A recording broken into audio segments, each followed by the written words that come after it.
नमस्कार दोस्तों, आज के इस वीडियो में हम कंचन कांडपाल के द्वारा लिखे गए निबंध का अध्ययन करेंगे। आज का जो टॉपिक है वो ये है, हर परिवर्तन नए अवसर लाता है। Every changes bring a new opportunity. दोस्तों, निबंध को लिखते समय हमें कुछ महत्वपूर्ण बातें ध्यान में रखनी होती है। जैसे जिस भी टॉपिक पर हम निबंध लिख रहे हैं उसका जो विषय है उसका चयन करना किस तरह से करना चाहिए, टॉपिक के प्रति हमारी फेमिलैरिटी कितनी है, उस टॉपिक के प्रति हमारे पास ज्ञान कितना है, समझ कितनी है, इस चीज़ को पहले हमें जांच करना चाहिए। जब भी हम निबंध लेखन करेंगे तब विषय से भटकाव नहीं होना चाहिए। हमारा जो दृष्टिकोण है वो अंतर अनुशासनात्मक दृष्टिकोण होना चाहिए, मतलब हमारी जो राइटिंग है उसके अंदर कॉम्प्रिहेंसिवनेस होनी चाहिए। हमें हमारे निबंध में सभी पहलुओं का समावेशन करना होगा। बहुत सारे पहलू होते हैं, जैसे सामाजिक पहलू, आर्थिक पहलू, राजनीतिक पहलू, ऐतिहासिक पहलू, भौगोलिक, क्षेत्रीय, राष्ट्रीय, अंतर्राष्ट्रीय, तकनीकी पहलू, पर्यावरणीय पहलू। तो इन सभी पहलुओं का यदि हम समावेशन करते हैं, हमारा निबंध ऑटोमेटिक इंटरडिसिप्लिनरी अप्रोच पर चले जाता है और यही हमारी राइटिंग को कॉम्प्रिहेंसिव बनाता है। हमें हमारे निबंध में डेटा, फैक्ट्स, रिपोर्ट, इंडेक्स आदि का भी उपयोग करना चाहिए, जिससे कि हम जो बात कह रहे हैं उसकी पुष्टि हो सके। हमें हमारे निबंध में कोटेशन, उद्धरण, लघु प्रसंग, कहानियाँ आदि भी लिखनी चाहिए, जिससे हमारे निबंध में चार चांद लगती है और हमारा जो निबंध है उसकी जो गुणवत्ता है वो बढ़ जाती है। जब भी हम हमारा निष्कर्ष लिखेंगे तो हमारा निष्कर्ष व्यवहारिक होना चाहिए, उसके अंदर अतिवादी सोच या अतिवादी विचार नहीं झलकने चाहिए और जो समाधान दे रहे हैं हम वो सकारात्मक समाधान होना चाहिए। दोस्तों, इन सभी बातों को हम इस निबंध में अध्ययन करते हुए जांचने परखने की कोशिश करेंगे और देखेंगे किस तरह से टॉपर्स अधिकतम अंक प्राप्त करते हैं अपने निबंधों के द्वारा। चलिए दोस्तों, हम इस निबंध को पढ़ना शुरू करते हैं और देखते हैं किस तरह का निबंध लेखन किया गया है। एक प्रसिद्ध कहावत है कि परिवर्तन के अलावा कुछ भी स्थायी नहीं है। स्थायित्व सिर्फ परिवर्तन का ही स्वभाव है। प्रकृति की व्यवस्था का स्पष्ट संकेत है कि चलायमान व परिवर्तनशील होना ही सजीव होने का प्रमाण है। जिस वस्तु, व्यक्ति या प्रवृत्ति में स्थायित्व आ जाता है वह वस्तुतः निर्जीवता का लक्षण है। दोस्तों, शुरुआत का जो इंट्रोडक्टरी पैराग्राफ है उसमें पूरी तरीके से जिस टॉपिक पर हम निबंध लिख रहे हैं उसी का चित्रांकन देखने को मिलता है कि इसमें बताया गया है कि परिवर्तन ही सजीव होने का प्रमाण है। जो नत हुआ समझो मृत हुआ, जो व्रंत से झरकर कुसुम। दोस्तों, इसके अंदर एक कोटेशन का उपयोग भी कर दिया गया है कि जो नत हुआ समझो मृत हुआ, जो व्रंत से झरकर कुसुम। कुसुम का मतलब दोस्तों फूल होता है। तो जो भी फूल अपनी डालियों से झुक जाता है, मतलब नत हो जाता है और गिरकर या झड़कर नीचे गिर जाता है, उसे हम मरा हुआ मानते हैं। किंतु परिवर्तन अनायास ही नहीं होते। प्रकृति की व्यवस्था के अनुरूप हर परिवर्तन सो उद्देश्य से होता है। दोस्तों, कोई भी परिवर्तन होता है तो उसका पीछे कोई ना कोई उद्देश्य होता है। हर परिवर्तन अपने साथ एक अवसर लेकर आता है, नवीन पथ के अन्वेषण का, नवीन साक्ष्यों के सृजन का। इस उद्देश्य को पाने की आकांक्षा ही नवीन सृष्टि के निर्माण को संभव बनाती है।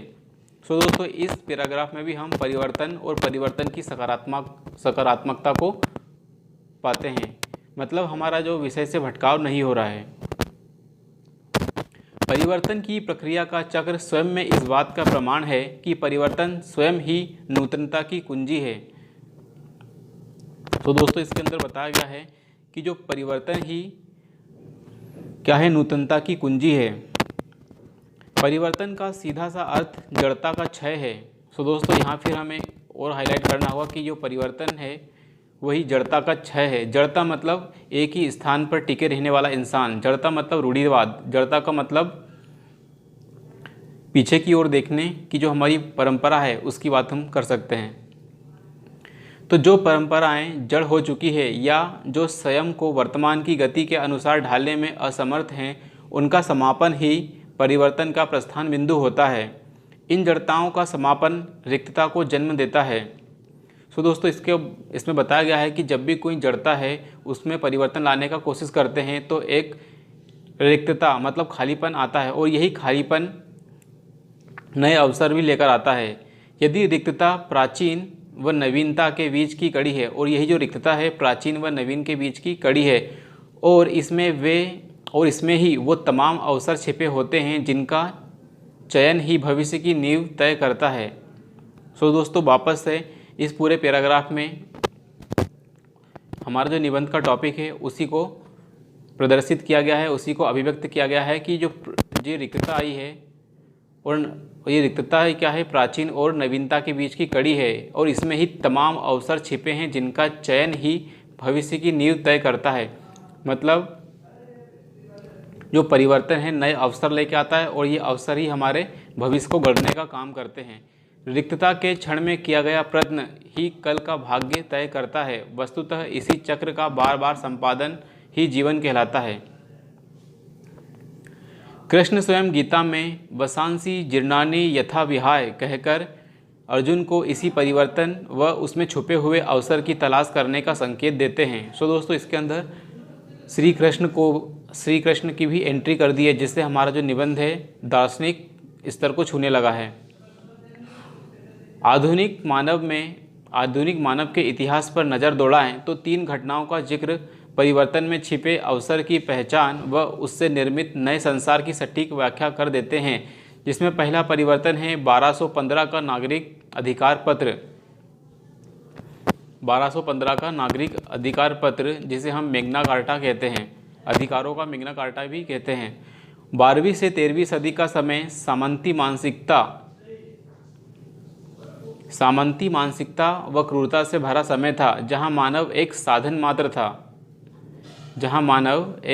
मात्र था। किंतु ठीक वही समय जब सदियों की जड़ता को ललकारते हुए परिवर्तन का स्वप्न मानव मस्तिष्क में कौंधा, तब परिवर्तन की उस घड़ी में एक नए अवसर ने दस्तक दी, और उसी अवसर का सदुपयोग करते हुए मानव को अधिकार पत्र प्रदान किया गया। अब हम सिर्फ साधन नहीं बल्कि साध्य बन चुका है। मतलब अब जो मानव साधन थे, अब क्या होगा, इस अधिकार पत्र प्रदान करने के बाद साध्य बन चुका है। और उसी अवसर में किए गए प्रयत्नों का परिणाम है कि आज हर सभ्य समाज को सभ्यता का प्रमाण उसी अधिकार पत्र की उपलब्धता के आधार पर दिया जाता है। सो दोस्तों, जब अधिकार पत्र आया था तब हमने देखा कि मानव को मनुष्यता के जो मनुष्य है उनको अधिकार दिए गए, और वे अधिकार थे नागरिक अधिकार, जीवन जीने का अधिकार, अपनी स्वतंत्रताओं का अधिकार।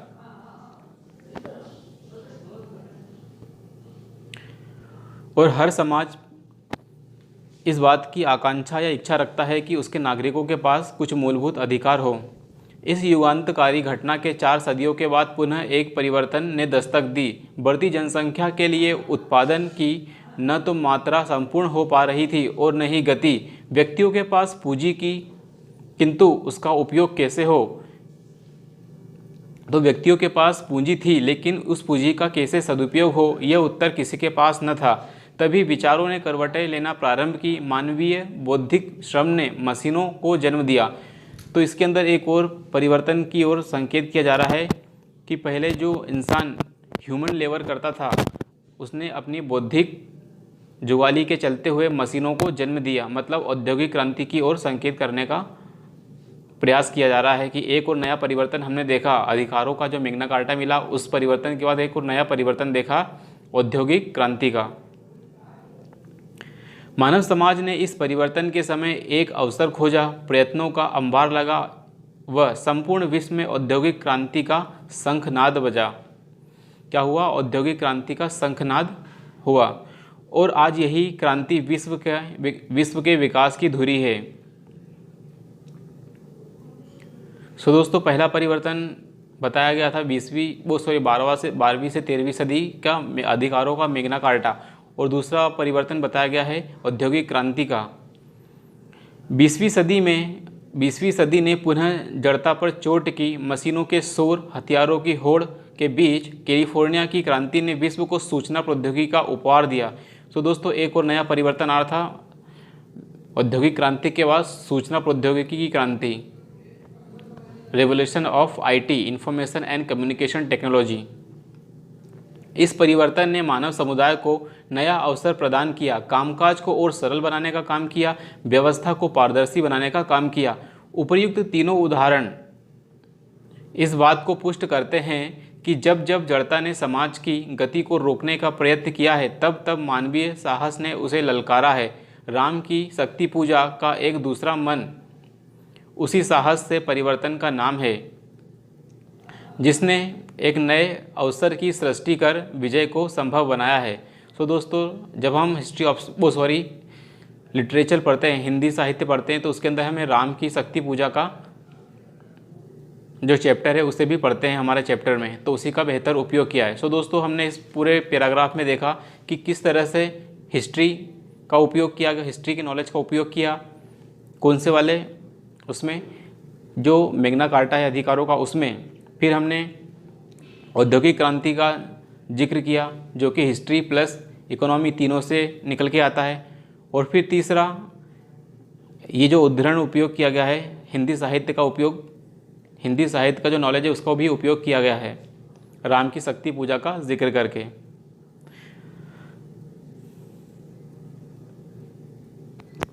वह एक और मन रहा राम का जो न थका, जो नहीं जानता दैन्य नहीं जानता विनय।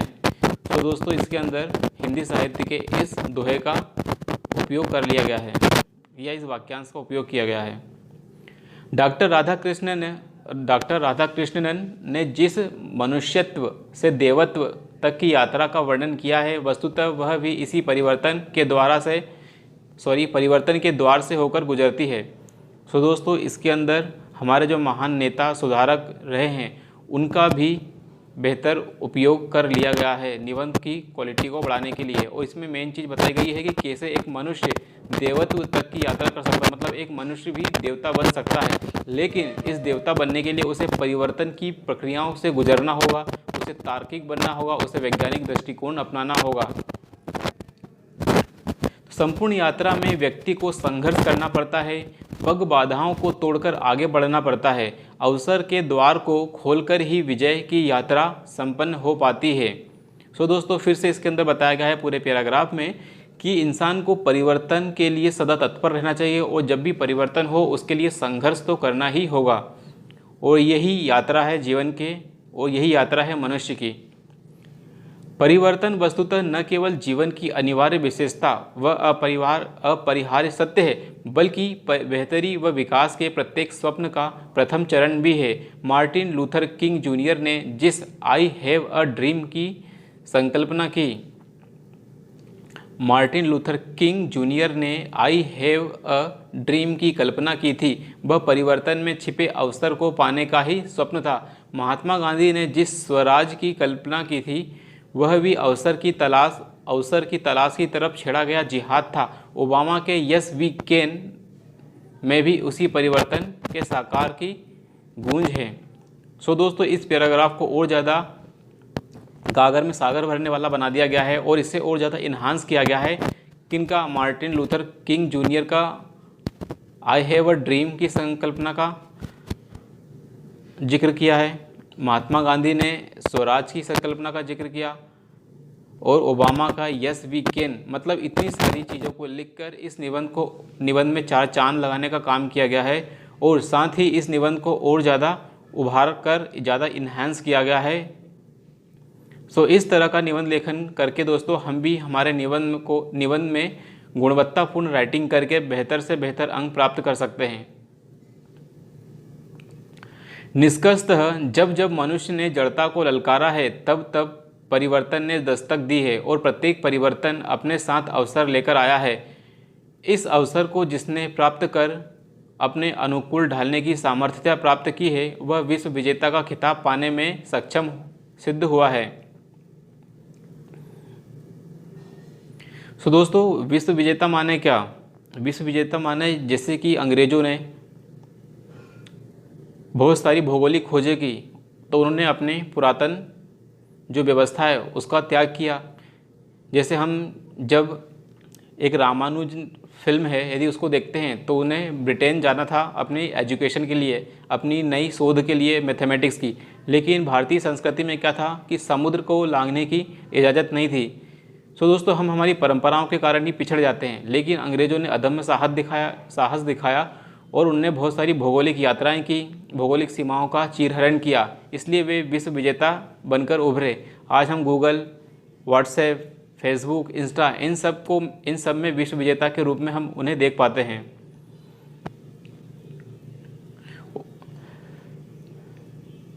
और वस्तुतः मानव का अस्तित्व भी इसी विजय गाथा का गान है। परिवर्तन के साथ आए अवसर को पहचानकर आगे बढ़ते हुए मनुष्य ने ये पंक्तियां सार्थक की है कि ऊंचाइयां गर बुलंद हो तो मौजूद हैं रास्ते, ऊंचाइयां गर बुलंद हो तो मौजूद हैं रास्ते, हमें तो निकलना है बस तरक्की के वास्ते। दोस्तों कंक्लूज़न भी बहुत ज़्यादा शानदार, बहुत ज़्यादा पॉजिटिव, बहुत ज़्यादा प्रभावशाली और बहुत ही व्यवहारिक है। इसमें किसी भी प्रकार का अतिवादी सॉल्यूशन नहीं देखने को मिलता है। साथ ही दोस्तों हम देखते हैं कि मनुष्य ने जो बंदर से लेकर आज का 21वीं सदी का 5G मानव तक उसने कितने सारे परिवर्तन देखे हैं और हर परिवर्तन को स्वीकारा है, हर प्रकार की चुनौतियों का डटकर और साहस के साथ उसका मुकाबला किया है। इसीलिए आज हम 5G के युग में जी पा रहे हैं। दोस्तों परिवर्तन निश्चित ही एक जरूरी और अपरिहार्य प्रक्रिया है इस पृथ्वी पर। दोस्तों हमने देखा कि इस पूरे निबंध का अध्ययन करते समय हमें विषय के प्रति भटकाव नहीं देखने को मिला। तो इसी तरह की अप्रोच हमें भी हमारे निबंध लेखन में ढालनी होगी।